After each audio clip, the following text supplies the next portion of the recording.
Well, Jeff, we talked with Casey Cagle this afternoon. He and his rival, Brian Kemp, both speak in very respectful terms about President Trump's immigration policy. They are a little less forceful when they are dealing with the issue of the forced separation of families at the border.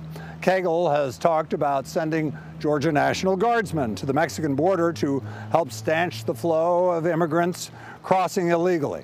Kemp has talked about driving down to the border himself in a pickup truck to deliver what he calls illegals back to where they belong. And both of them were asked today by us about President Trump's policy of separating children from adults crossing illegally over the border.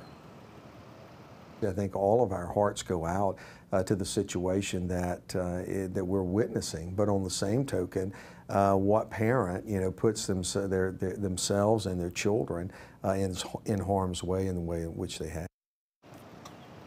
Cagle's Republican rival, Brian Kemp, who is out of state today, issued a statement saying in part that fundamental reform is long overdue, but all we get is lip service and empty promises from career politicians in Congress. I unapologetically stand with President Trump and support his efforts to secure the border. Kemp's statement, however, did not address specifically the separation of families issue, even though we asked for him to do exactly that.